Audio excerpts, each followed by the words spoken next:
Fala pessoal, Guilherme Marquesani da trouxe aqui mais uma vez e hoje a gente vai falar da diferença entre to do e doing.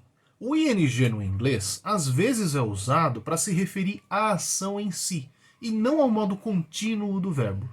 Isso confunde algumas pessoas. Então às vezes você vê duas frases diferentes que têm exatamente o mesmo significado e você começa a pensar, qual é a diferença? Quando que eu uso uma e quando que eu uso a outra? É o caso de I like swimming e I like to swim. Qual que é a diferença entre essas duas frases? Quando eu uso uma, quando eu uso a outra? Será que alguma delas está errado?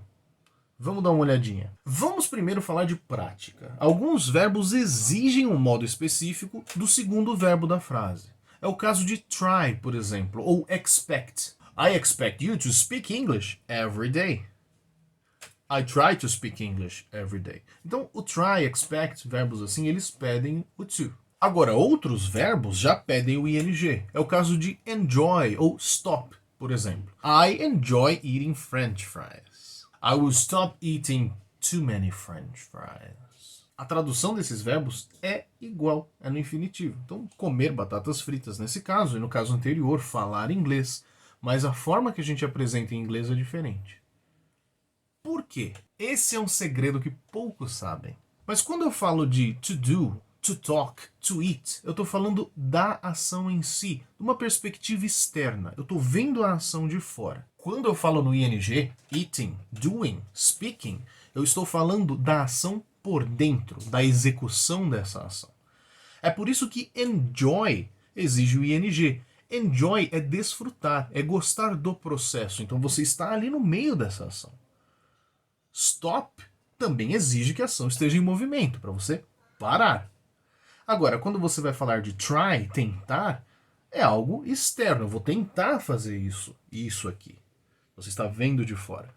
Quando eu falo a respeito de esperar, eu também estou vendo de fora. A minha expectativa não tem nada a ver com a ação em si.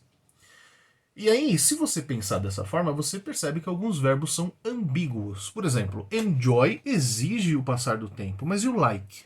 O like tem o mesmo sentido do enjoy de uma forma mais ampla. Então o like ele aceita tanto o to do quanto o doing. I like swimming. I like to swim. Eu posso falar do desempenho da ação em si ou da ação como um todo vista de fora. Para te ajudar, alguns verbos comuns exigem o to, são want, expect, try, need, promise, refuse, learn, forget, offer. Esses verbos sempre vão ter o to depois no segundo verbo.